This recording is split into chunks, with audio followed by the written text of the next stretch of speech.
একই চ্যানেল মানে আমাদের এখানে ওয়্যারলেস কমিউনিকেশনে আমরা সাধারণত ধরবো যে একই ফ্রিকোয়েন্সিতে যখন দুটো চ্যানেল কাজ করে তখন এটাকে আমরা বলি কো চ্যানেল, তাই তো। আর অ্যাডজেসেন্ট চ্যানেল বলি আমরা সেগুলোকে যেগুলো নাকি হলো যে একটা পার্টিকুলার চ্যানেলের পাশে যে চ্যানেলগুলো থাকে, প্রথমটা হয়তো একটু ভেরি অ্যাডজেসেন্ট, এরপরেরটা হয়তো একটু কম অ্যাডজেসেন্ট, এরকম। তো বেসিক্যালি আমরা যেটা বলি যে অ্যাডজেসেন্ট চ্যানেল। তো এইখানে আমাদের যে সেলুলার মোবাইল কমিউনিকেশন সিস্টেমে আমরা যেভাবে বিভিন্ন ফ্রিকোয়েন্সি চ্যানেল অ্যালোকেট করি টু ডিফারেন্ট ইউজার্স, তো তাদের মধ্যে আমরা জানি যে সেল অনুযায়ী হয়তো কোনো একটা পার্টিকুলার সেলে কতগুলো ফ্রিকোয়েন্সি ইয়ারমার্ক করা থাকে, যে এই ফ্রিকোয়েন্সি গুলো ওই সেলের মধ্যে যে সমস্ত ইউজার আছে সেই ইউজারদের মধ্যে টাইম টু টাইম অ্যালোকেট করা হচ্ছে যখনই কেউ কোনো কল রেজিস্টার করে। তো এখন অবভিয়াসলি যে যেহেতু আমাদের কি বলে ফ্রিকোয়েন্সি স্পেকট্রাম যেটা ব্যান্ডউইথ যেটা অ্যালোকেট করা হয়েছে, সে ফর এক্সাম্পল বিটিআরসি, তো সেইটাকে ম্যানেজ করে সেইটুকু স্পেকট্রামের মধ্যেই আমাদের পুরো কান্ট্রি ওয়াইড নেটওয়ার্কটা চালাতে হয়। তো পুরো নেটওয়ার্ক চালাতে গেলে যেটা হয় সেজন্য সেটা হলো যে একই ফ্রিকোয়েন্সি আমাকে রিপিটেশন করতে হয়, রিপিটেশন মানে আবার ইউজ করতে হয়। তো এইটা অবভিয়াসলি আমরা যে কোনো ইয়ে থেকে বুঝতে পারি যে যদি আমরা সেম সেলে একই চ্যানেল ইউজ করি তাহলে এটা ওই চ্যানেলটা হবে নয়েজি এবং এটা কাজ করা যাবে না। হ্যাঁ, কারণ একই ফ্রিকোয়েন্সিতে যখন ট্রান্সমিটেড বা রিসিভড হবে তখন obviously there would be big interference among the two. হ্যাঁ, অনেক সময় অনেক ক্ষেত্রে বলা যেতে পারে যে ঠিক আছে, আমি যদি সম্পূর্ণভাবে ডিরেকশনাল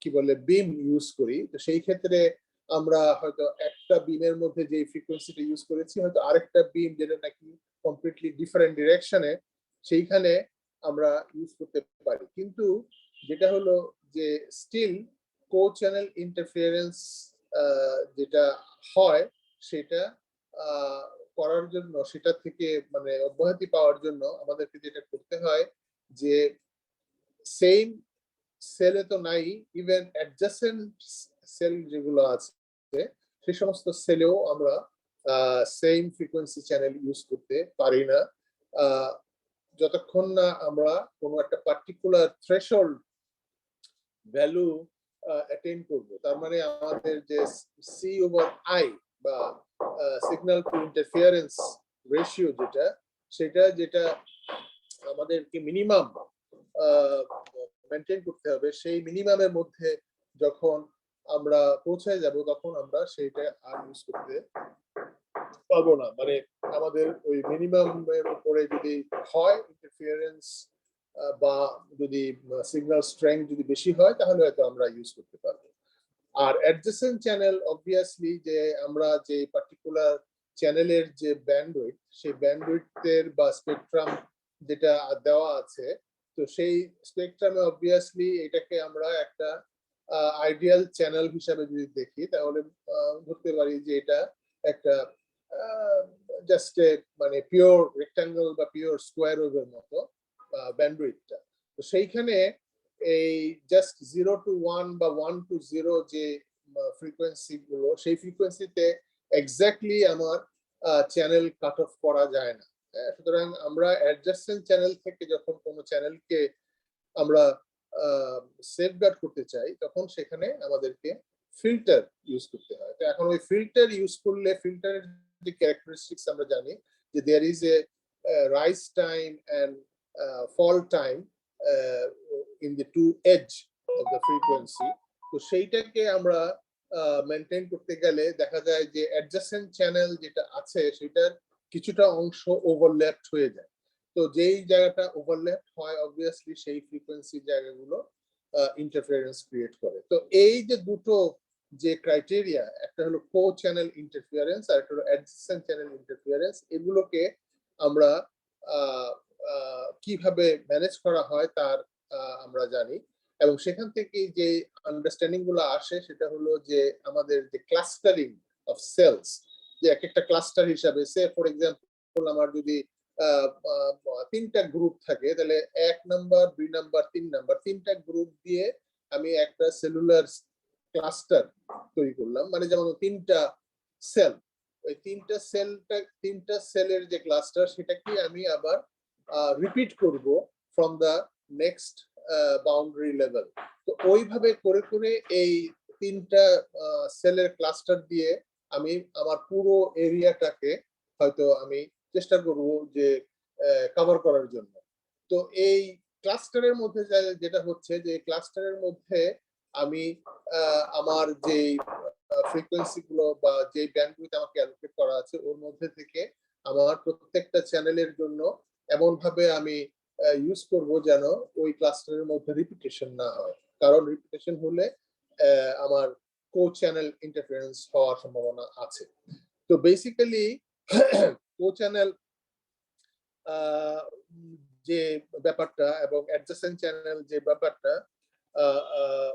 সেগুলো যদি আমরা দেখি যে additional difficulties that are important characteristics to cellular mobile systems are the co-channel interference from other cells and adjacent channel interference from users of other channels within the same cell.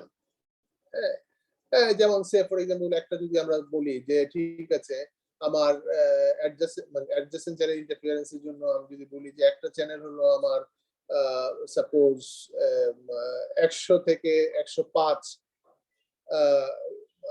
বা সে 105 যে ব্যান্ডউইথটা সেটা আমার আবার 105 থেকে 110 এটা আরেকটা চ্যানেল, তাহলে এখানে অবভিয়াসলি দুটো চ্যানেল হলো অ্যাডজেসেন্ট চ্যানেল। আর 100 থেকে 105 যে চ্যানেলটা, এই একই চ্যানেল যদি আমি আবার ইউজ করতে চাই সেম সেল বা একদম নিয়ারেস্ট সেলে, তাহলে আমার কো চ্যানেল ইন্টারফারেন্সের সম্ভাবনা থাকবে ভেরি মাচ।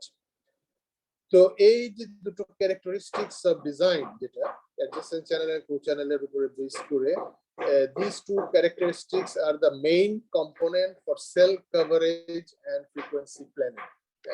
তো এটা হলো বেসিক যে আমার সেল ডিজাইন করা হয় বা ক্লাস্টার ডিজাইন করা হয়, সেইখানের জন্য আমাদের এই কি বলে প্ল্যানিং গুলো দরকার পড়ে।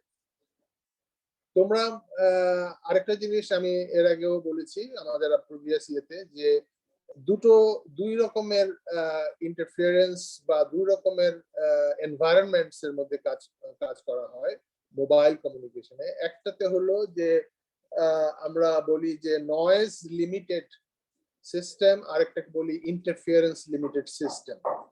তো ব্রডকাস্টিং নেটওয়ার্কস যেগুলো, ব্রডকাস্টিং নেটওয়ার্ক গুলোকে আমরা বলি যেটা বেসিক্যালি ইউনিডিরেকশনাল সিস্টেম।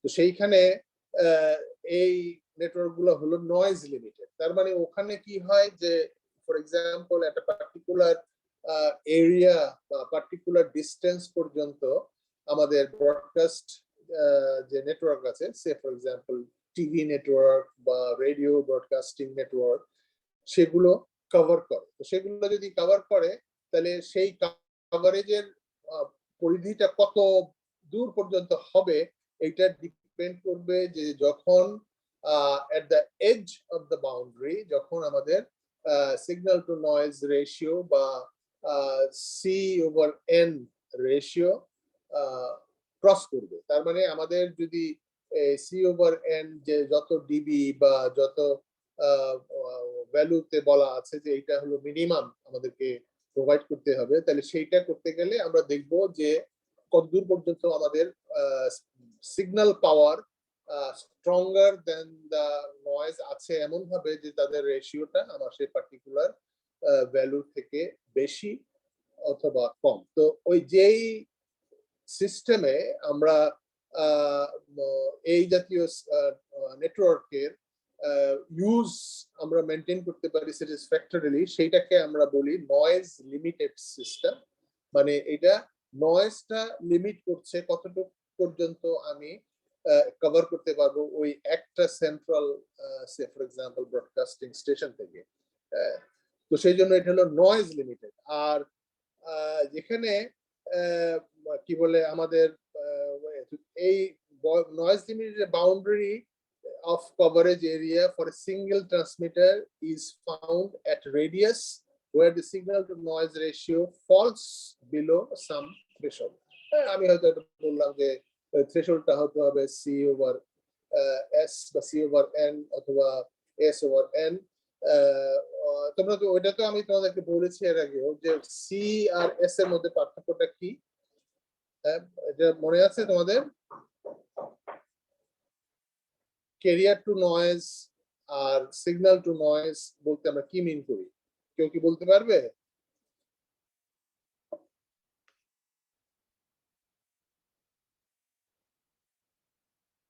সিগন্যাল পাওয়ার আর নয়েজ পাওয়ার যে রেশিওটি সিগন্যাল টু নয়েজ।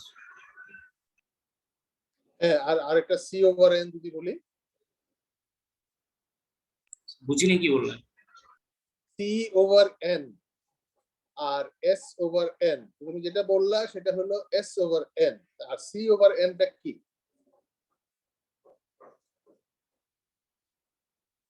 তো এইখানে যে জিনিসটা হলো যে যখন channel to noise ratio maybe sir. হ্যাঁ, ক্যারিয়ার টু নয়েজ কি, কোনটাকে আমরা ক্যারিয়ার টু নয়েজ বলবো, সিগন্যাল টু নয়েজ বলবো না, মানে এইটাকে আমি জানতে চাচ্ছি। এনিওয়ে, ক্যারিয়ার টু নয়েজ যেহেতু আমরা মডুলেশনের পরে, মডুলেট করার পরে আমরা রেডিও ফ্রিকোয়েন্সিতে যেই সিগন্যালটা পাঠাই সেটা অলরেডি মডুলেটেড সিগন্যাল, এবং মডুলেটেড সিগন্যালের সঙ্গে যখন আমি নয়েজের কম্পেয়ার করি, ওই মডুলেটেড সিগন্যাল পাওয়ারের সঙ্গে যখন নয়েজ পাওয়ার কম্পেয়ার করি সেটাকে আমি বলি C/N।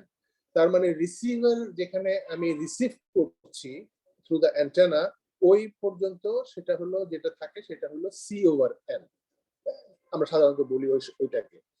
আর S/N হলো যে আমরা কাস্টমার লেভেলে গিয়ে আমাদের যখন বেস ব্যান্ডে আমরা যখন ডিমodulate করি, ডিমodulate করার পরে যে সিগন্যাল পাওয়ারটা পাই ওটা হলো S পাওয়ার। তো এইভাবেই এই দুটোকে সাধারণত ডিফারেন্সিয়েট করা হয়, যে একটা হলো ক্যারিয়ার, মানে ক্যারিয়ারের সাথে যদি বেসিক্যালি আমরা কম্পেয়ার করি দ্য নয়েজ, আরেকটা হলো যে আমার বেস ব্যান্ড সিগন্যাল আফটার ডিমodulation, সেটাকে যদি আমি কম্পেয়ার করি উইথ নয়েজ, তাহলে কম বেশি কোনটা। তো সেইখানে আমাদের এই বেসিক্যালি যখন আমরা চিন্তা করি about the limit of the coverage, সেইখানে আমরা সিগন্যাল টু নয়েজ রেশিও বা career to noise ratio consider করি। তো এইখানে সিগন্যাল টু নয়েজ রেশিও বা ক্যারিয়ার টু নয়েজ রেশিও মোটামুটি ভাবে একইভাবে ইউজ করা হচ্ছে। তো সেই জন্য এই যে নয়েজ লিমিটেড সিস্টেম গুলো আমরা যেটা বলছি, সেটার typical distance from the base station is say for example 30 kilometer from base station for frequencies above 500 megahertz. তো 500 megahertz টা হলো বেসিক্যালি ক্যারিয়ার ফ্রিকোয়েন্সি।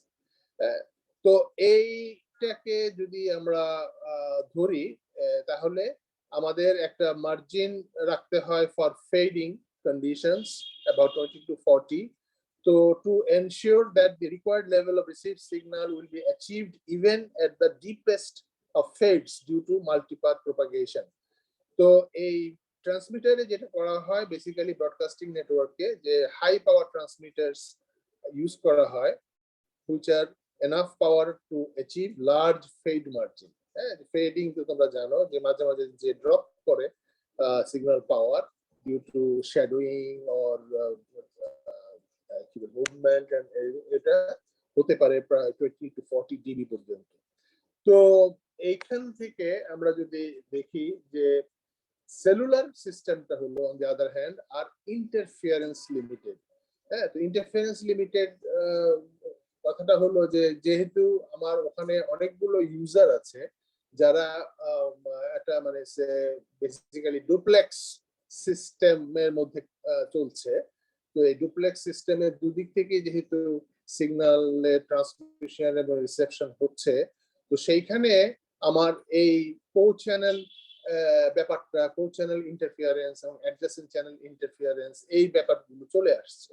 হ্যাঁ, টিভি ব্রডকাস্টিং এ অবভিয়াসলি সেখানেও একই ফ্রিকোয়েন্সিতে যদি একই এলাকায় আমি ট্রান্সমিট করি তাহলে তো অবভিয়াসলি আমি সেটা করতে পারবো না। সে ফর এক্সাম্পল যে আমরা যে বিভিন্ন চ্যানেলে বিভিন্ন স্টেশন টেলিভিশন স্টেশন আমরা দেখতে পাই, তো সেখানে অবভিয়াসলি যে একটা ফ্রিকোয়েন্সি চ্যানেলে শুধু একটা সিগন্যালই ট্রান্সমিট করা হয়, তার পাশের কোনো একটা ফ্রিকোয়েন্সিতে হয়তো আরেকটা স্টেশনকে দেওয়া হয়।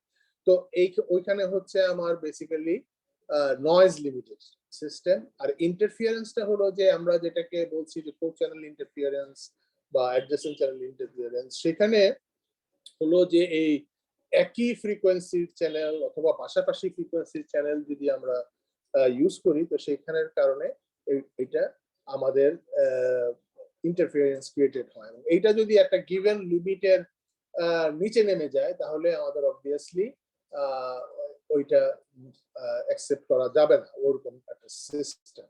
তো সেইটা করতে গেলে আমরা যেটা দেখি যে আমার একটা সেলের বেস স্টেশন থেকে যে ফর এক্সাম্পল সিগন্যালটা ট্রান্সমিটেড হচ্ছে, সেটা যখন আমি একটা ইউজার একটা দূরে আমার মোবাইল স্টেশনে ইউজ করি, তো সেইটা পরিধিটা মানে ওই টোটাল এরিয়াটা এমন ভাবে আমার ডিজাইন করতে হবে যাতে ওইটার একটা ম্যাক্সিমাম ডিস্টেন্স পর্যন্ত আমি ওই সিগন্যালটা স্যাটিসফ্যাক্টরি লেভেলে পেতে পারি। তো অবভিয়াসলি তখন যখন আমার মুভ করছি from previous position to the new position away from the base station, তো সেখানে আমাদের প্রশ্ন আসে যে আমাদের নেক্সট সেলে তখন আমি ঢুকে যাই, সেখানে অবভিয়াসলি সেম ফ্রিকোয়েন্সি চ্যানেল আমি ইউজ করতে পারি না, সেম ফ্রিকোয়েন্সি চ্যানেল ইউজ করতে পারি না, কারণ তাহলে ওইটার যে সিগন্যাল সেটা আবার এই প্রিভিয়াস বেস স্টেশনের যে সেল সেটাকে ইন্টারফিয়ার করবে। তো এইভাবে it's a very complicated scenario or environment. So each receiver has to cope not only with the characteristics of the natural environment but also with the interfering signals that are simultaneously produced by a number of other transmitters. So in cellular systems the effect of noise is typically negligible. Noise তো যেটা আছে সেটা আছেই, noise তো থাকবেই সব ক্ষেত্রে, আমরা যেটাকে এন বলি, কিন্তু এই সেলুলার সিস্টেমে আমাদের মেইন কনসার্নটা হলো interference from the same frequency channel. এটা যদি আমার ডিজাইন এরিয়াতে মানে ঢুকে পড়ে ইয়েটা প্রপাগেশনটা, অথবা অ্যাডজেসেন্ট চ্যানেল যেটার এজ ফ্রিকোয়েন্সি গুলো একটার সঙ্গে আরেকটা ওভারল্যাপ করে ইন দ্য রিয়েল কেস। তো এইখানে এই যে একটা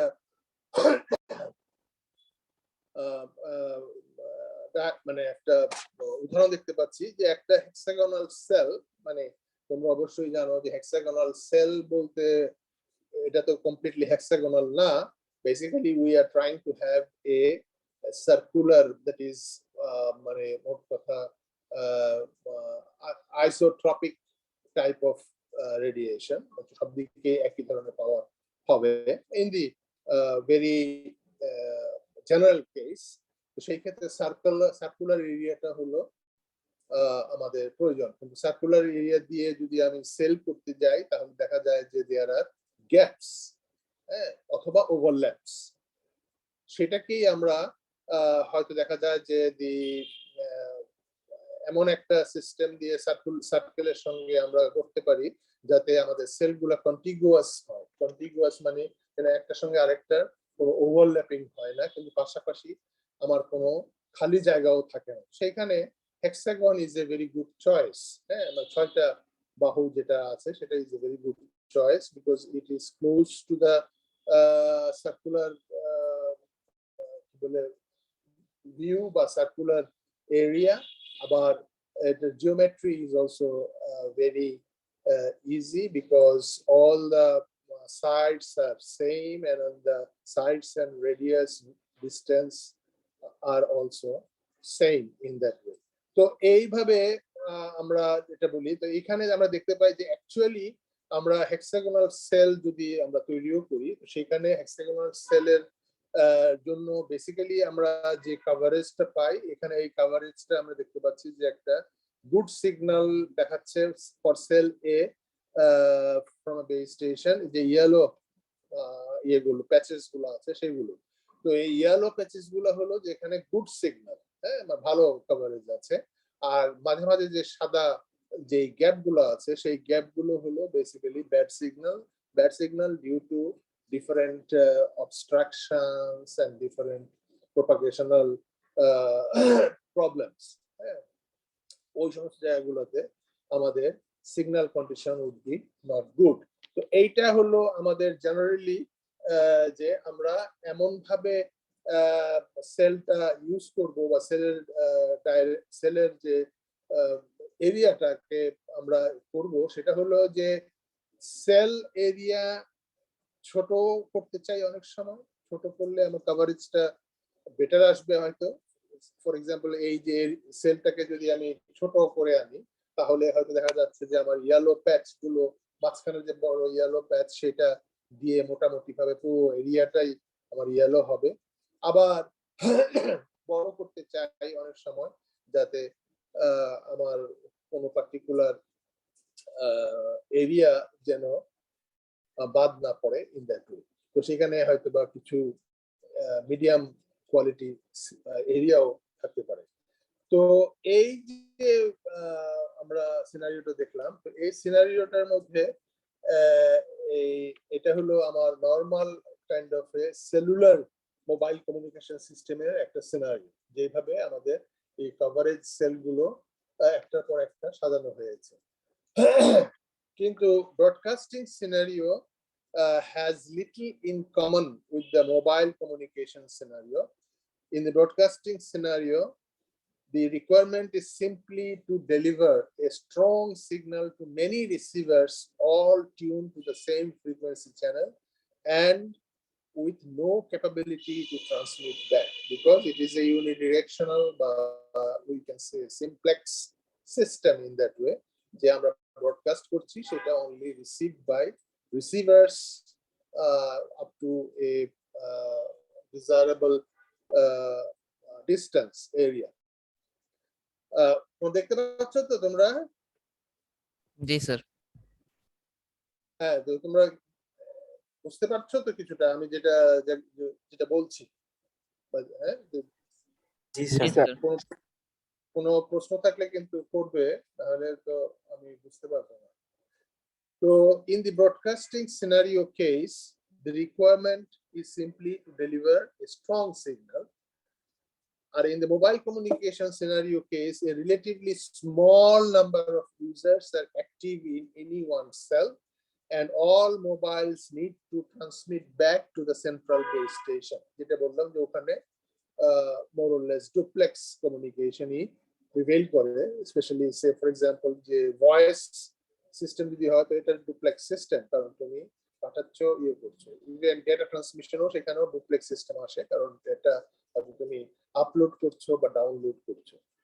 তো এইসব ক্ষেত্রে মোবাইল কমিউনিকেশন সিনারিওতে যেহেতু আমাদের মানে ইনফাইনাইট নাম্বার অফ চ্যানেলস আমাদের হাতে নাই, আমাদের হাতে হয়তো only very small number of channels are available, কারণ প্রত্যেকটা চ্যানেলের জন্য আবার একটা রিকোয়ারমেন্টস আছে, তার ব্যান্ডউইথ কত on the basis of their modulation, এবং সেই ব্যান্ডউইথের কয়টা একটার পরে আরেকটা সাজানো যাবে, মানে এরকম অনেক ধরনের কনসিডারেশন আছে।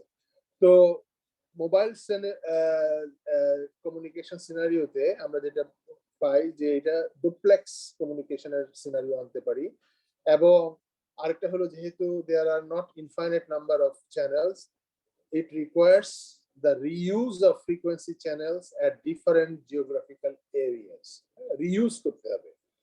রিউজ যদি আমরা না করতে পারি তাহলে তো আমরা একটা পুরো network covering the whole, say for example whole Dhaka city একটা সেল দিয়ে তো কভার করা যাবে না, যাবে না, because you will not get that many কি বলে চ্যানেলস, যেটা দিয়ে তুমি ইন্ডিভিজুয়ালি প্রত্যেকটা ইউজারের জন্য এক একটা চ্যানেল অ্যালোকেট করে দিতে পারবে। তো এই রিউজ অফ ফ্রিকোয়েন্সি চ্যানেলের ব্যাপার যখন আসে তখনই কিন্তু আমাদের এই কো চ্যানেল ইন্টারফিয়ারেন্সের প্রবলেমটা এসে যায়। যে ঠিক আছে, আমি যেই সেলে আমার এই 5টা চ্যানেল আমি ইউজ করছি, সেই 5টা চ্যানেলকে আমি নেক্সট নিয়ারেস্ট কোন সেলে আমি আবার ইউজ করতে পারবো, যাতে ওইটা আর আমার প্রথমটার মধ্যে কোনো ইন্টারফিয়ারেন্স হবে না, রিইউজ করা যাবে। Even in the broadcasting networks, same frequencies are reused at transmitters that are located far enough so that the radio propagation from them is impossible in normal condition. However, the true frequency reuse as used in cellular mobile networks mean transmission of multiple signals on the same frequency channel within the radio horizon. তো এইটা হলো radio হরাইজনের কথাটা তোমাদের কতটুকু জানো বলতে পারি না, নিশ্চয়ই বুঝতে পারছো যে তোমার হরাইজন যখন আমি বলি তো সেখানে একটা হলো রেডিও হরাইজন আর একটা হলো অপটিক্যাল হরাইজন। মানে একটা হলো যে আমি ধরো সে ফর এক্সাম্পল কোন সমুদ্র বিচে আমি দাঁড়িয়ে আছি এবং আমি সমুদ্রের দিকে সূর্য অস্ত বা সূর্য উদয় দেখছি, সেখানে হয়তো দেখা যাবে যে একটা ডিস্টেন্সের পরে আমার দেখা যাচ্ছে যে আকাশটা যেন পানির মধ্যে লেগে যাচ্ছে এবং সেখানে দিয়ে আমার সূর্য উঠছে বা অস্ত যাচ্ছে। তো এই সিনারিওটা হয় কারণ হলো যে যেহেতু পৃথিবীর সারফেস হলো বক্রাকার, সেইখানে আমি যেটা দেখছি সেটা স্ট্রেইট লাইনে আমার যতদূর পর্যন্ত যায়, যে যতদূর পর্যন্ত আমি ওই সারফেস অফ দেখতে পাচ্ছি ততদূর পর্যন্তই আমার হলো অপটিক্যাল হরাইজন। আর রেডিও হরাইজন হলো যে ওর থেকে একটু সামান্য একটু বেশি পর্যন্ত যদি আমি একটা রেডিও সিগন্যাল লঞ্চ করি which travel in the straight line, তো সেটা মোটামুটি ভাবে একটু কার্ভ ওয়েতে গিয়ে একটু বেশি ডিসটেন্স পর্যন্ত যাবে, সেটাকে আমরা বলি রেডিও হরাইজন। তো সেম ফ্রিকোয়েন্সিতে আমরা সেলুলার নেটওয়ার্কে যেটা করি সেটা হলো যে রেডিও হরাইজনের মধ্যেই কিন্তু আমরা সেম ফ্রিকোয়েন্সি করি, কিন্তু যেটা আমরা কি বলে ব্রডকাস্ট সিস্টেমে নেটওয়ার্ক করি সেখানে আমরা ইউজ করি কারণ সেখানে রেডিও হরাইজন এর চেয়ে আমাদের অপটিক্যাল হরাইজন বা ইয়ে আর অনেক বেশি হলো আমাদের সেই ডিস্টেন্সটা যে পর্যন্ত আমি আমার টিভি অ্যান্টেনা থেকে দেখতে পাবো। কারণ এই মোবাইল কমিউনিকেশনে তো আমার সেলস যে বেস স্টেশন আছে সেই বেস স্টেশনের অ্যান্টেনাও হয়তো অত লম্বা না। আর এছাড়া আমাদের হাতে যেটা মোবাইল স্টেশন আছে that has to also be receivable at the base station. সুতরাং সেখানেও আমার হাতের মোবাইল তো হাইট ইজ ভেরি ইয়ে। তো এইখানে তোমাদেরকে যেটা ধরো একটা ফিল ইন দ্য ব্ল্যাঙ্কস এর মধ্যে বোঝাচ্ছিল যে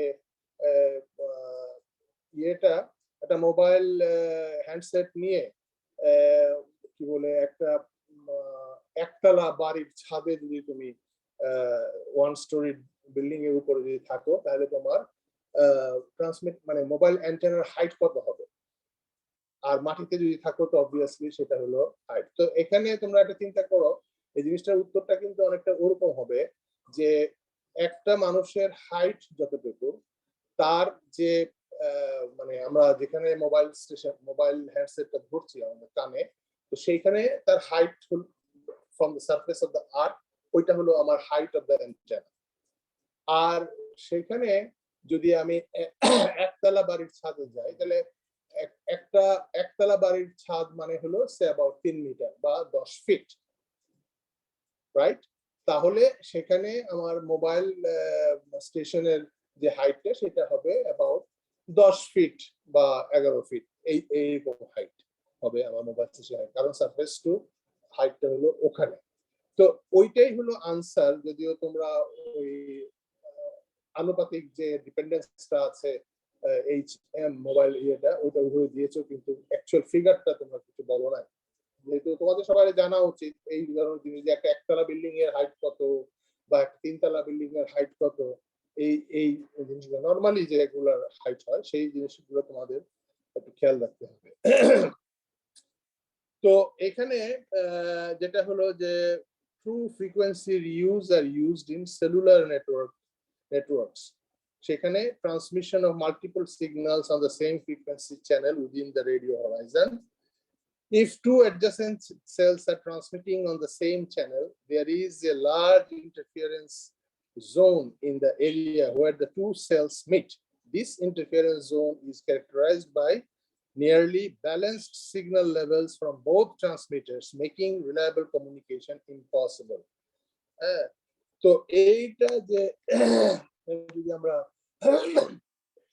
পরের ফিগারটাতে দেখি, যে সেল এ গুড সিগন্যাল হলো ইয়েলো প্যাচেস গুলো, আর সেল বি গুড সিগন্যাল হলো রেড প্যাচ গুলো।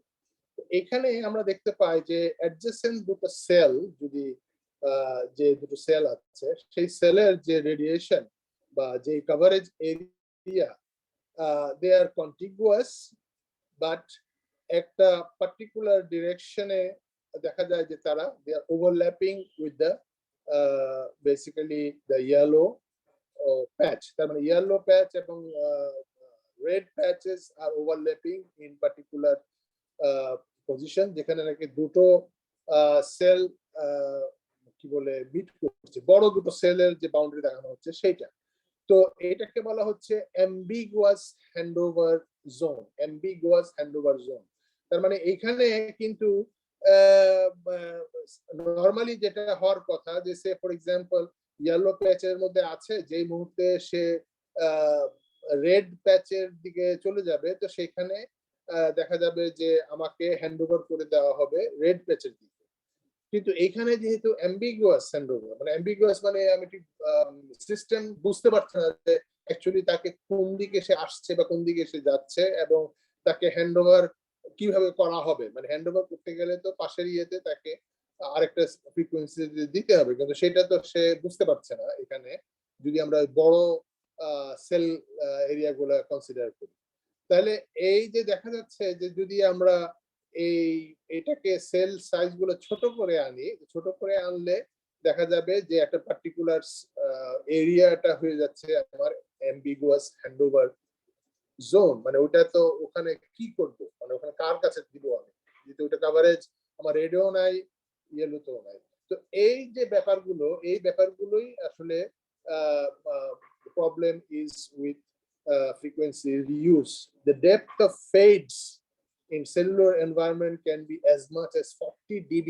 40 dB পর্যন্ত ফেডিং এ আমার সিগন্যাল ডিপ করতে পারে। Thus, even in the areas where the average ratio of the signal level from the desired transmitter to the signal level from the interfering transmitter is above 30 dB, the interfering signal can be much stronger than the desired signal during a deep fade. Deep fade এরিয়াতে দেখা গেল যে আমার interfering সেলের সিগন্যালটাই অনেক বেশি stronger than the ইন্টারফিয়ার্ড sell. তো এই যে ব্যাপারটা হচ্ছে, এই ব্যাপারটার জন্যই আমাদের একটা ইয়েতে আসতে হবে যে কত দূর পর্যন্ত আমরা বেসিক্যালি সেম চ্যানেল ইউজ করতে পারবো বা পারবো না, মানে ওইভাবে আমাদেরকে চিন্তা করতে হবে। Since co-channel interference occurs in the same frequency channel, যেটা বলেছি আমি আগেই প্রথমেই, as the desired signal, it cannot be removed by filtering. Obviously এটা ফিল্টার দিয়ে তো আমরা সরিয়ে ফেলতে পারবো না। The only possibility for reuse of frequency channel is to exclude the interference zone. তার মানে ওই যে জোনটা যেটা নাকি ইন্টারফিয়ারেন্স জোন হিসেবে দেখা যাচ্ছে আমার এখানে, এই যে মাঝখানে যে অ্যাম্বিগুয়াস হ্যান্ডওভার জোনটা, সেটাকে আমরা যেটা সেটাকে আমরা আলাদা একটা ডিস্টেন্স বা এরিয়া হিসাবে যদি দেখি, তাহলে যেটাকে আমরা বলছি যে ইন্টারফারেন্স জোন, এটাকে ওই ইন্টারফারেন্স জোনটা এক্সক্লুড করা যাবে যদি where the levels of transmitted signal from both transmitters are approximately equal from the cell area as shown by the smaller cell boundaries in the preceding figure. যে যে এরিয়াটা আমরা দেখতে পাচ্ছি ওই ছোট সেল কভারেজের যে আছে লাল এবং হলুদ, এগুলার মাঝখানে বা এগুলার ওই ডিস্টেন্সে আমার যেটা হলো যে আমার অ্যাম্বিগুয়াস সিস্টেম, যেখানে আমি নতুন সেল চিন্তা করতে পারি। In a cellular network, each cell uses a low power transmitting base station on its own set of pre-assigned transmit and receive frequencies. Since the base station transmitters have low power, these same frequencies can be reused in the network as long as they are reused at far enough distances to prevent interferences. সুতরাং আমাদেরকে মানে cellular mobile সিস্টেমে আমাদেরকে frequency reuse করতে হবে, because frequency resources are very limited, এবং সেটাকে আমরা একটা পার্টিকুলার ডিস্টেন্স দূরে অন্য কোনো সেলে আমরা ইউজ করতে পারবো। তো এই যে ডিফারেন্সটা, এই ডিফারেন্সটার উপরেই বেস করে আমাদের এই রিইউজ ব্যাপারটা আনতে হবে। তো রিইউজ ব্যাপারটা হলো বেসিক্যালি আমরা কতটা সেল দিয়ে একটা ক্লাস্টার তৈরি করতে পারি। কারণ আমার যত ছোট ক্লাস্টার করতে পারি তত বেশি আমি রিপিট করতে পারি, কিন্তু সেখানে আমার ইন্টারফিয়ারেন্সের এরিয়াটা অনেক বা পসিবিলিটিটা অনেক বেড়ে যাবে, তাই না? কারণ আমি ক্লাস্টার মানে কি একটা, যেটা পরে আমাদের এই ধরনের ফিগার আছে, ছবি আছে, যেগুলো দেখে আমরা বুঝতে পারবো যে রিপিটেশনটা যে ক্লাস্টার বেসড রিপিটেশন। তার মানে আমার যদি 7টা সেল হয়, তাহলে 7টা সেল হলে 7টা সেল 1 2 3 4 5 6 7, এই 7টা সেল আবার নেক্সট ইয়েতে গিয়ে কন্টিনিউয়াস ইয়েতে গিয়ে আবার 7টা সেল হবে। So a cells are grouped together in clusters which are repeated throughout the coverage area. ওই ক্লাস্টারটাকেই রিপিট করতে থাকবে for the whole coverage area network. For example, when cells are grouped in clusters of 7, যেটা বললাম, each cell in the pattern is using 1/7 of the available frequency. ধরো আমি যদি 7টা when cells are grouped in clusters of 7, তার মানে 7টা sell নিয়ে যদি একটা ক্লাস্টার হয়, তাহলে each cell in the pattern is using 1/7 of the available frequency. Available frequency যেটা আছে সেটা 7/1টা ফ্রিকোয়েন্সি হয়তো একটা সেল ইউজ করতে পারবে, 7/1 ভাগ। তার মানে যেমন ধরো আমার হাতে যদি সে কত বলবো, সে 35টা ফ্রিকোয়েন্সি আছে, তাহলে 5টা করে ফ্রিকোয়েন্সি আমার একটা সেলে ইউজ করতে পারবো ওই 7টা সেলের মধ্যে। হ্যাঁ, তো আমার ওইভাবে আমাকে হিসাব করতে হবে। যদি আমার সেল ফ্রিকোয়েন্সি যদি আরো অনেক কম থাকে, তাহলে হয়তো দেখা গেল যে ক্লাস্টারটা আমি ছোট করে আনবো। যে আমার তিনটা করে যদি ক্লাস্টার দিয়ে যদি হতো, তাহলে আমি সে আমার যদি 36টা ফ্রিকোয়েন্সি থাকতো, তো 3টা করে করলে আমার হতো 3 12 36, 12টা ফ্রিকোয়েন্সি আমি একটা সেলে ইউজ করতে পারতাম। হ্যাঁ, তো এই যে রিপিটেশন এবং নাম্বার অফ এখন 12টা ফ্রিকোয়েন্সি আর 5টা ফ্রিকোয়েন্সির মধ্যে ডিফারেন্সটা হলো যে 12টা ফ্রিকোয়েন্সি আমি 12 জনকে সাইমালটেনিয়াসলি সার্ভ করতে পারি, 5টা ফ্রিকোয়েন্সি আমি সাইমালটেনিয়াসলি 5 জনকে ইউজ করতে পারি। তো obviously from the operator side, operator চাইবে যে যত বেশি কাস্টমারকে আমি ইউজ দিতে পারি, মানে ফ্রিকোয়েন্সি দিতে পারি without infringing the limitation of the carrier to interference ratio co-channel. তো সেই ক্ষেত্রে অবভিয়াসলি যে তারা ছোট করে যত আনবে ক্লাস্টার সাইজ এবং ছোট করে যত ইউজ হবে, তখন আমার একটা সেলের মধ্যে যে মানে কাস্টমার্স যারা যতজন ইউজ করতে হবে তারা অনেক নাম্বারে বেড়ে যাবে, তাই না? একসঙ্গে আমি অনেক বেশি ইয়ে দিতে পারবো। তো সেই জন্য যদি আমার দেখা যায় যে অনেক সময় ডাউন টাউন এরিয়াতে অনেক ঘন ঘন ক্লাস্টার করা হচ্ছে, কারণ সেখানে আমার যে ফ্রিকোয়েন্সি থাকে সেই ফ্রিকোয়েন্সিটাকে আমি অনেক দ্রুত রিউজ করতে পারি, এবং কারণ আমার লোক সংখ্যা ওখানে অনেক বেশি। So cells are grouped together in clusters which are repeated throughout the coverage area. For example, when cells are grouped in clusters of 7, each cell in the pattern is using 1/7 of the available frequencies. Within the 7-cell cluster, no frequencies are reused. এই যে 7টা sell দিয়ে যে আমি একটা cluster করলাম, সেখানে এই 7টা সেলের মধ্যে কোনো ফ্রিকোয়েন্সি রিইউজ করা হয় না। But every time the cluster is repeated, the entire set of frequencies is repeated also. তো এইখানেই আমাদের হলো যেটা হলো কো-চ্যানেল ইন্টারফিয়ারেন্সটা why important, কারণ ওই কো-চ্যানেল ইন্টারফিয়ারেন্সের যে লিমিট দেওয়া আছে সেই লিমিটের টাকে সামনে রেখেই আমাদেরকে ক্লাস্টার সাইজটা তৈরি করতে হবে, এবং ওই ক্লাস্টার সাইজটা তখন আমরা দেখব যে 1 নাম্বার ক্লাস্টারের যে নেক্সট ইউজ হচ্ছে সেই ডিসটেন্সের সাথে আমার এই প্রথম ক্লাস্টারের যে বেস স্টেশন একটা সেম চ্যানেল ইউজ করছে তার যে বেসিক্যালি যে দূরত্ব বা সেটার উপর বেস করবে কিভাবে আমি ফ্রিকোয়েন্সিটা রিউজ করব। তার মানে মেইন উদ্দেশ্যটা হলো যে আমার একটা পুরো শহর কভার করার জন্য আমাকে যতগুলো ফ্রিকোয়েন্সি দেওয়া হয়েছে সেই ফ্রিকোয়েন্সি গুলোকে আমি কিছু ক্লাস্টারের মধ্যে ভাগ করে করে সেই ক্লাস্টারগুলোকে রিপিট করে করে করে করে আমি পুরো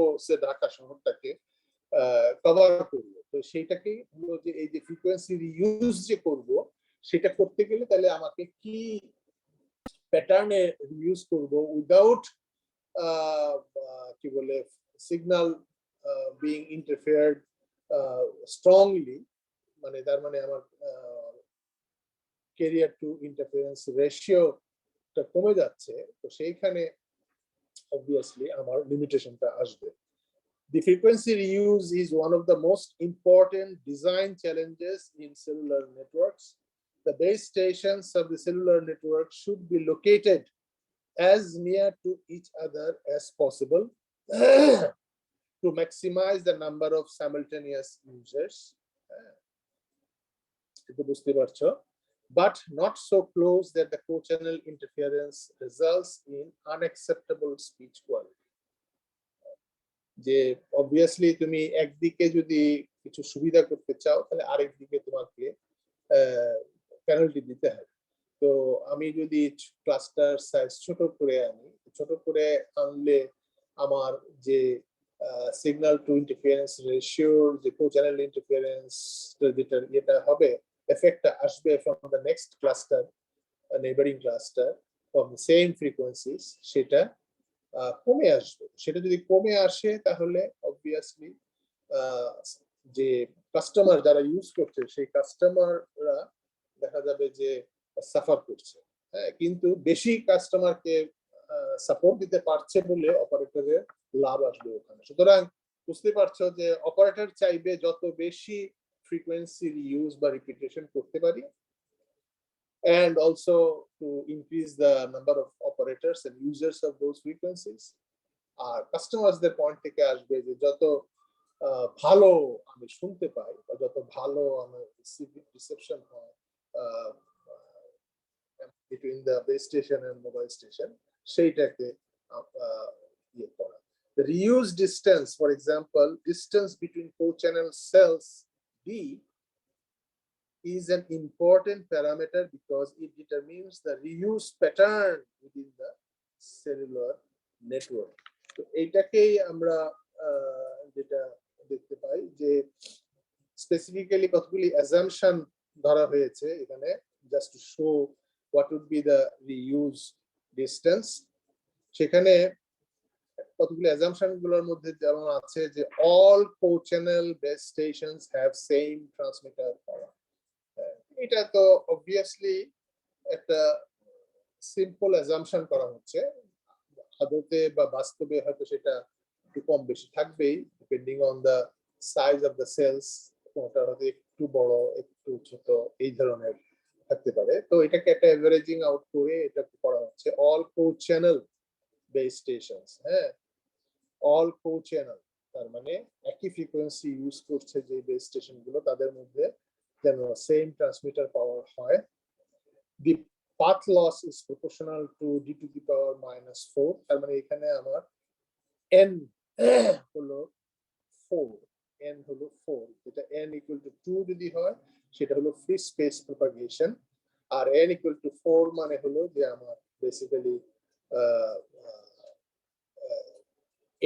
মানে ইনডোর হোক বা স্মল মাইক্রোসেল এরিয়ার জন্য, মানে যেই ধরনের আমার নর্মাল ট্রান্সমিশন পাওয়ার যেটা হয় সেটার উপরে যেটা এফেক্ট অন দ্য ডিস্টেন্স, সেটা এইভাবে 40 ডিবি পার ডিকেড আমার যেটা রিডাকশন হয় আপনার signal power. Noise level is negligible when compared to interference level, মানে C over I plus N। হ্যাঁ, বেসিক্যালি যদি আমরা বলি যে এই যে রেশিওটাকে আমরা বলি C over I plus N, তো N-টা মোটামুটি ভাবে কনস্ট্যান্টই থাকে, I-টা ওঠানামা করে। তো এখানে আমরা এমন ভাবে জিনিসটা ইয়ে করব যে noise level N is negligible when compared to interference level. There are 6 equidistant interferers at the channel, and the interference from interferers that are further away can be neglected. তো এখানে 6 equidistant interferer বলছে, তার মানে basically যদি আমরা দেখি যে একটা হেক্সাগোনাল এরিয়া, তার 6টা বাহু। হ্যাঁ, 6টা বাহু মানে 6 দিক দিয়ে সে অ্যাডজেসেন্ট চ্যানেল পাবে, তাই তো?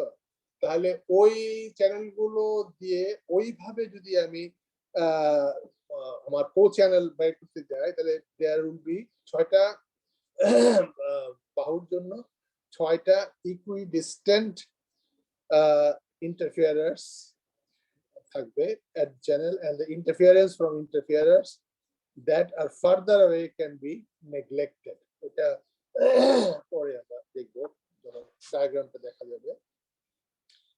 Cell radius is R, যদি বলি আমি R হলো cell radius, and the distance between co-channel cells is D।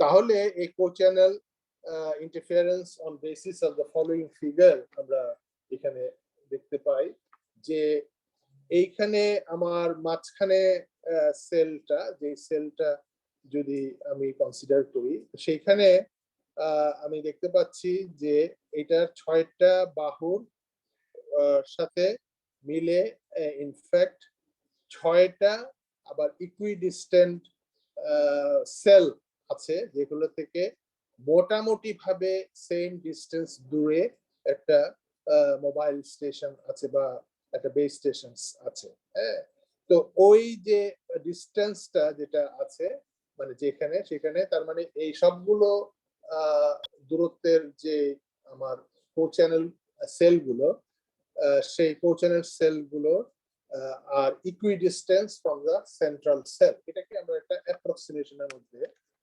ফেললাম।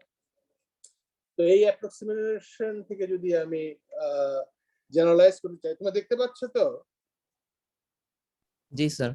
হ্যাঁ, তো এখানে তোমরা যদি বেসিক্যালি ছবিটা বুঝতে পারছো যে মাঝখানের সেলটাতে একটা মোবাইল স্টেশন ইউজার আছে, যে নাকি আমরা বলতে পারি যে মোটামুটি ভাবে in the centre of the cell, এবং সেইভাবে আমরা যদি দেখি তাহলে আমরা we can find out the distance, যেটা নাকি আমাদের নেইবারিং যে 6টা সেল দেখা যাচ্ছে সেগুলো থেকে ইকুইডিস্টেন্ট হিসেবে আমরা ধরতে পারবো, মোটামুটি ভাবে ইকুইডিস্টেন্ট হিসেবে ধরতে পারবো। So it should be noted that frequency reuse is critically dependent on the fact that the path loss at cellular carrier frequencies is proportional to d to the power -n, where n is between 3 to 5, যেটা আমরা আগে propagation, multipath propagation বা ওই যে propagation চ্যাপ্টারে আমরা দেখেছিলাম যে এন এর মোটামুটি ভাবে মোবাইল কমিউনিকেশন, সেলুলার মোবাইল কমিউনিকেশনে আমরা 3 to 5 রেঞ্জে ধরি, whereas যদি আমাদের ফ্রিজ ইকুয়েশন বা নরমাল ফ্রি স্পেস প্রপাগেশন ধরি সেখানে n equal to 2.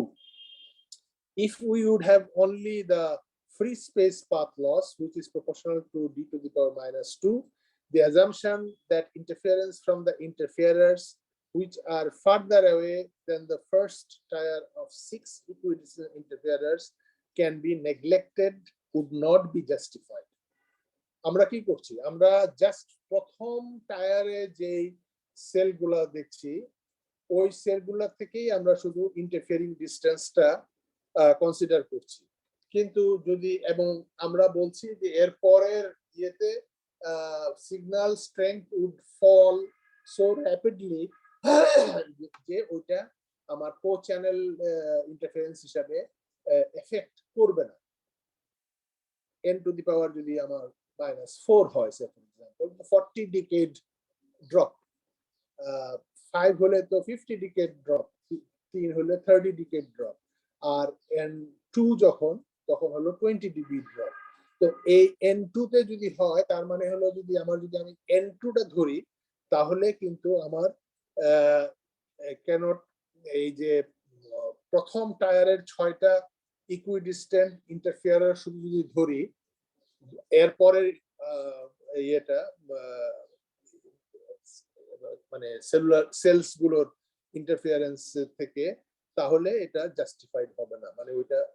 সুতরাং আমাদেরকে n ধরতে হবে 3 to 5, এন্ড আমরা প্রথমেই বলেছি যে আমরা basically we will use as n equal to কোথায় এখানে n equal to 4, to the power d equal to minus d to the power minus 4. তো এইটাকে আমরা যদি ধরি তাহলে আমরা taking n equal to 4, the signal to co-channel interference ratio হলো c to c, আর কি বলে r এর ডিসটেন্স তো r মানে রেডিয়াস অফ দ্য সেল, আর কি বলে 6টা যে আমার ইন্টারফিয়ারার আমি যেটা দেখতে পাচ্ছি 1 2 3 4 5 6টা ইন্টারফিয়ারার থেকে একসঙ্গে সামড আপ হচ্ছে আমার কো চ্যানেল ইন্টারফিয়ারেন্স, হ্যাঁ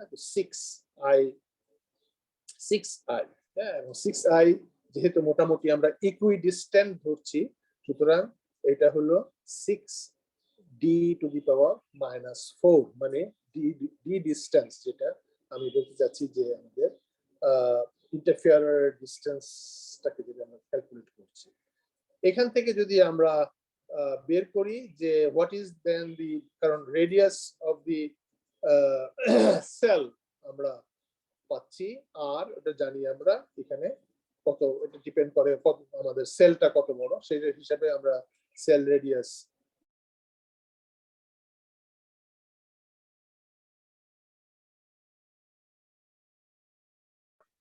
দেন 4 to the power মানে কি বলবো 4 স্কয়ার 4 রুট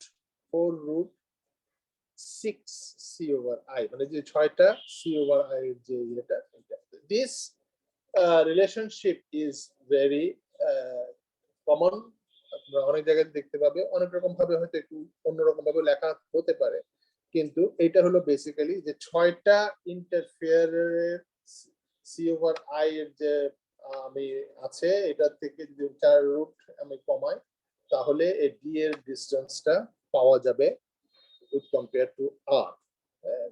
তো এই যে এটা, তো the power of the transmitter does not occur in the preceding equation. তার মানে ট্রান্সমিটারের পাওয়ার কিন্তু মোটামুটি ভাবে যেহেতু আমরা একই ধরছি, একই ট্রান্সমিটারের পাওয়ার ইকুইডিস্টেন্স সেলস, তাহলে এখানে পাওয়ার গুলো একটা আরেকটার সঙ্গে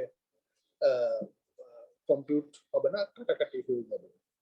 তো এই পাওয়ার does not occur, transmitter power does not occur in the preceding equation.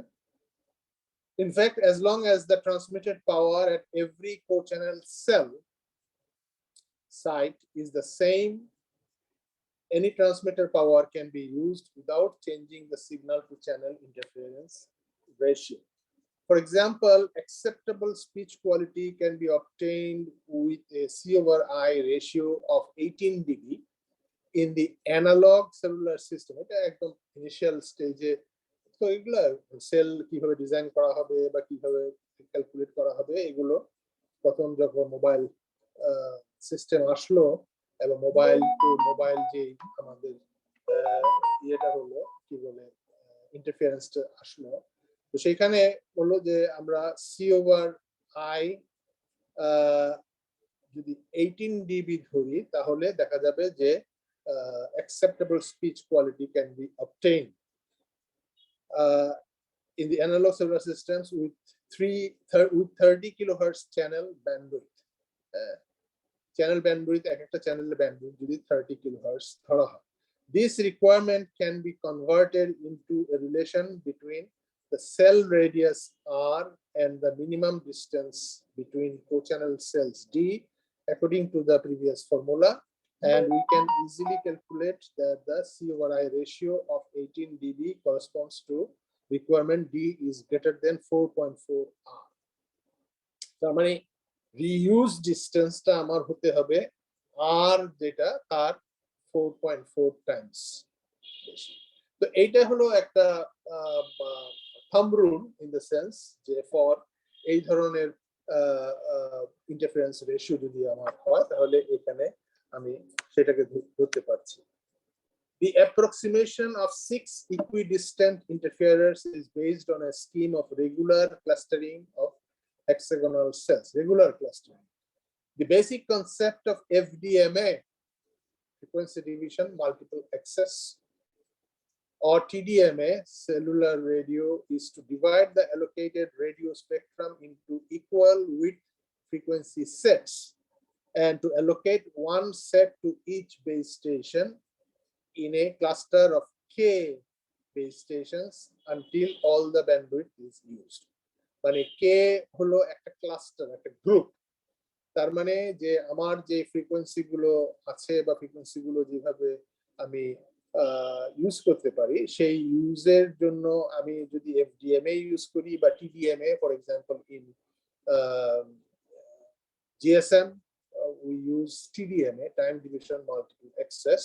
কিন্তু ওখানে টাইম ডিভিশন করে যেটা করা হয় যে বেসিক্যালি আমরা টোটাল ফ্রিকোয়েন্সি যেটা দেওয়া হচ্ছে, সে ফর এক্সাম্পল 200 কিলোহার্টজ, সেখানে আমরা 200 কিলোহার্টজ এর মধ্যে আটটা করে স্লট বের করতে পারি, যেটা যেই সময়ে দি হোল 200 কিলোহার্টজ ইজ ওই টাইমে মধ্যে পুরো মানে একটা চ্যানেল ইউজ করতে পারবে, যেটা আমাদের মাল্টিপ্লেক্সিং এর মাল্টিপল অ্যাক্সেস টেকনিকের উপরে ডিপেন্ড করে এইগুলো করা হবে। একটা হবে ফ্রিকোয়েন্সি বেসড, আর একটা হচ্ছে টিডিএমএ based.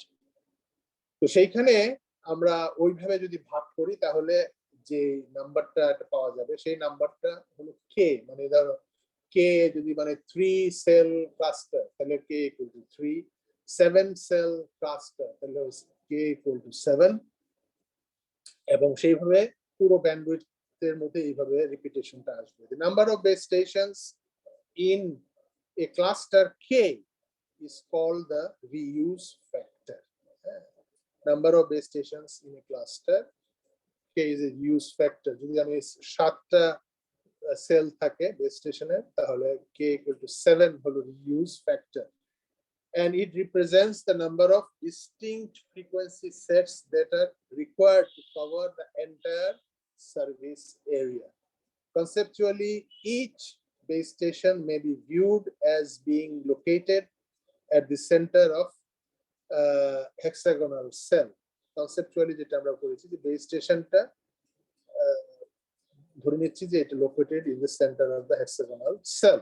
The hexagonal cells, for hexagonal cells, the clustering of cells without introducing gaps between cells is only possible if the number of cells in a cluster meets the requisite k equal to I squared plus j square plus ij, where I and j are 0, 1, 2 integers. এটা একটা কি বলবো, এটা একটা just relation হিসেবে দেখানো হয়েছে যে কিভাবে how you will consider the distance, যেটা এখানে দেখো, এখানে এই যে ডার্ক লাইন দিয়ে কয়েকটা 7টা করে সেল এক একটা গ্রুপে নেওয়া হয়েছে, সেটাকে বলা হচ্ছে ক্লাস্টার। তো সেইখানে দেখাচ্ছে যে তুমি যদি মাঝখানের ক্লাস্টারটা, মাঝখানের সেলটা নেওয়া কনসিডার করো ইন এনি ক্লাস্টার, সেটা হলো নাম্বার 4।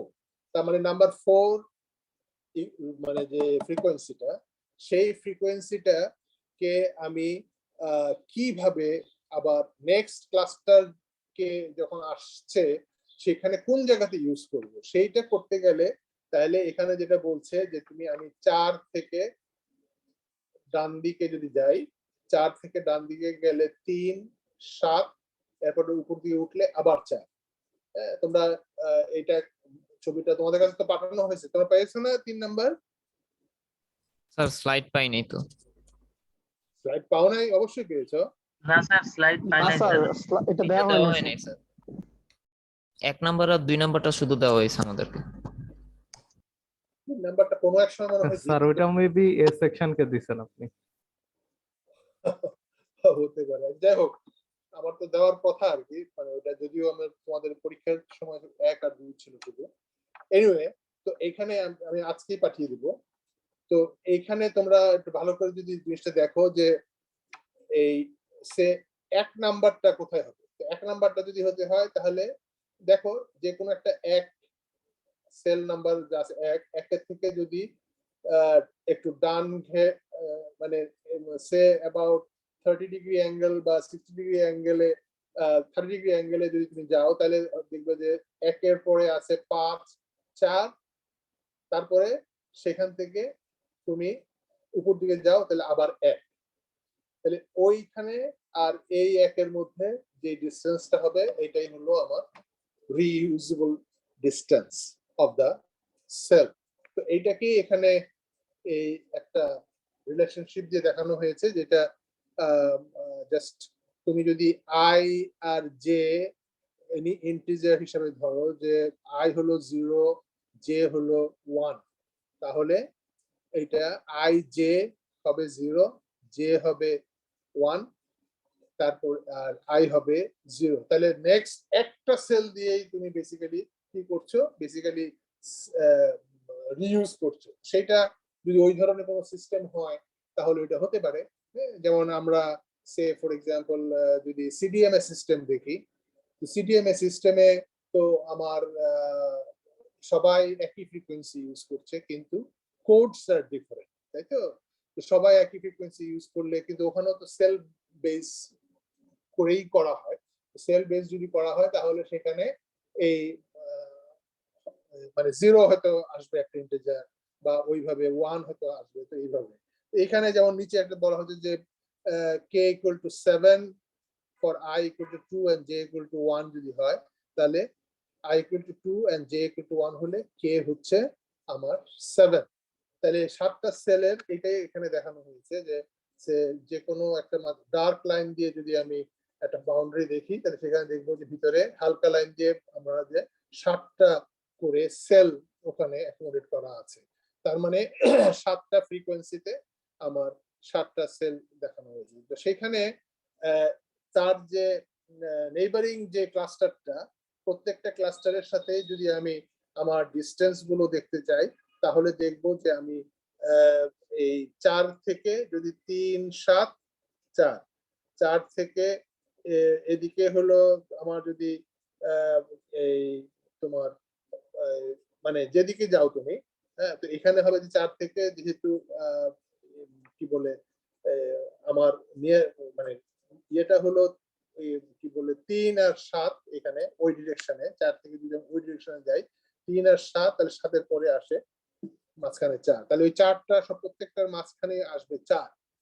তো এইভাবে তুমি যদি যে কোনো একটাকে ধরো, যে কোনো একটাকে ধরলে ওইভাবে যদি তুমি ক্যালকুলেট করো যে যেমন 6 আসলে 6 5 7 তারপর 6 6 5 7 তারপর 6, হ্যাঁ? তো ওইভাবে যে আই দুটো ঘর আসার পরে যেতে আমার 60 ডিগ্রি অ্যাঙ্গেলে আমাকে যেতে হবে। তো এইভাবে তোমরা যদি প্র্যাকটিস করো বা দেখো তাহলে জিনিসটা বুঝতে পারবে যে বিভিন্ন নাম্বার দিয়ে যে কোনটাতে দেখবা যেটা হচ্ছে না তখন সেখানে এটা দে আর নট equivalent.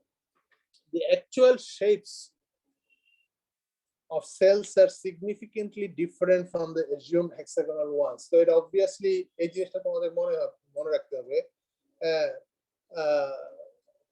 তোমরা হয়তো অনেক সময় জিজ্ঞেস করলে হয়তো তোমরা বলবে যে আচ্ছা ধরো এখানে একটা মোবাইল সেলুলার বেস স্টেশন আছে, তার এরিয়াটা বা তার যে কভারেজটা কেমন প্র্যাকটিক্যালি, এখন তুমি বললো প্র্যাকটিক্যালি এটা কভারেজ হলো একটা হেক্সাগনের মতো। তো না, হ্যাঁ, হেক্সাগনের মতো তো না। হেক্সাগনের মতো তুমি করছো এটাকে অ্যানালাইসিস করার জন্য বা ডিজাইন করার জন্য, যাতে তোমাকে মোটামুটি একটা প্রপার জিওমেট্রি ইউজ করে তুমি তোমার নেটওয়ার্কটা সাজাতে পারো।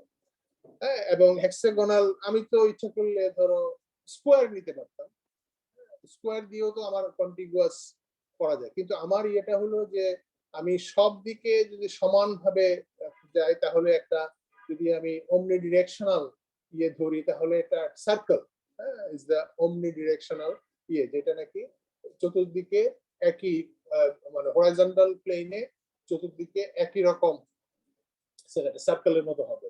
তো সেইখানে সার্কেলের পর সার্কেল যদি হয়, বেসিক্যালি যদি এটাই যদি হয় যে আমার বেস স্টেশনটা হলো আসলে একটা সেন্টার এবং ওখান থেকে একই পাওয়ারে চতুর্দিকে আমার সিগন্যাল ইয়ে হচ্ছে, তাহলে থিওরিটিক্যালি আমি ধরবো যে এটা একটা সার্কেল কভারেজ এরিয়া, তাই তো? তো এরকম কভারেজ এরিয়া যদি আমি পরপর সাজাই তাহলে আমি দেখবো যে এই 4টা করে ওরকম সার্কুলার সেলের মধ্যে ইয়ে করতে গেলে একটা মাঝখানে একটা বড় এরিয়া আনকভার্ড থেকে যাচ্ছে। আবার সেটাকে যদি আমি কভার করে যদি আরো ঘন ঘন সার্কেল গুলোকে দেখি বা বেস স্টেশন, তাহলে দেখা যাবে যে আমার ওভারল্যাপিং হচ্ছে দুইটা থেকেই, দুই সেলের বর্ডার এরিয়াতে ওভারল্যাপিং হচ্ছে। তো এই সমস্ত জিনিসের জন্য এটা হলো ওইটা হলো নর্মালি থিওরিটিক্যালি যেটা হচ্ছে, কিন্তু তুমি তোমার প্ল্যানিং এর জন্য তুমি এটা ধরে নিচ্ছ যে এটাকে যদি আমি নিয়ারেস্ট যদি আমি ইয়ে করতে যাই, hexagon would be the best thing because hexagonal area বের করা বা এটার যে আর্মস গুলা বা বাহুগুলা আছে সেগুলোর যে লেংথ সবকিছুই একটা সিম্পল জিওমেট্রির মধ্যে পড়ে। তো ওইটা যদি তোমরা ওইভাবে বুঝিয়ে বলতে পারো কাউকে দেন ইটস ওকে, আদারওয়াইজ এটা যদি বলো তাহলে the basically real যেটা actual shapes of the cell are significantly different from the assumed hexagonal ones. They are determined by the terrain conditions. Obviously this is a very important criteria. The terrain টা কি, কোন জায়গাতে কোন এরিয়াতে এটা করা হচ্ছে, terrain conditions, buildings কি ধরনের বিল্ডিংস আছে, ডাইরেক্টিভিটি অফ দা অ্যান্টেনাস, অ্যান্টেনা গুলা কোন দিকে কিভাবে আমি কি বলে ফোকাস করেছি, radiated power level etcetera, radiated power level কত সেটা ডিপেন্ড করে। However, hexagonal cells are useful for analysis of frequency reuse pattern. Hexagonal যদি আমরা করি তাহলে ফ্রিকোয়েন্সি রিইউজ প্যাটার্নটাকে বের করার জন্য এটা হবে very convenient method.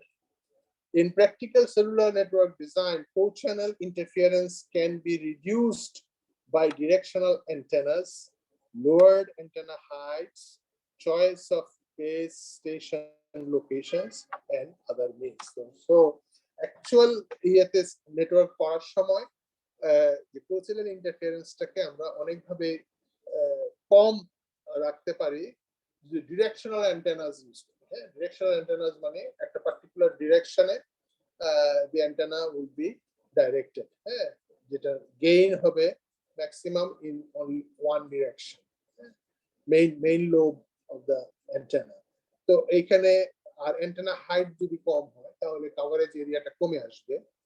Choice of base station location, base স্টেশনটা কোথায় তোমার করেছো সেটার উপর ডিপেন্ড করবে, এন্ড আদার মানে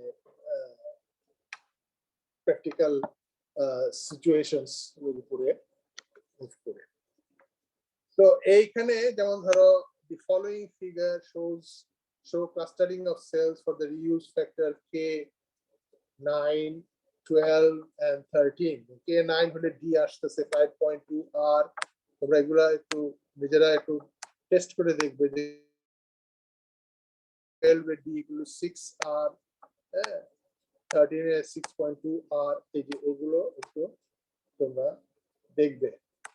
তো এখানে এই যে একটা বড় এরিয়ার মধ্যে আমার এই ডিটাকে আবার আরেকটা রিলেশনশিপে এইভাবে দেখানো যেতে পারে যে আর √3k, এটাও একটা রিলেশনশিপ আসা যায়, যেখানে কে ক্লাস্টার নাম্বার যদি আমি জানি এবং ক্লাস্টার কে এটাকে যদি আমি i² j² প্লাস ij হিসেবে ধরি তাহলে রিউজ ডিসটেন্সটা ওইভাবে করা যায়। তাহলে এইখানে দেখো 1, 3, 4, 7, 9, 12, 13, 16, 19, 21, 25 বিভিন্ন কম্বিনেশনে আমি কিন্তু ক্লাস্টার করতে পারি, ডিপেন্ডিং অন যে তুমি কতগুলা ফ্রিকোয়েন্সি কতগুলা কিভাবে যাও।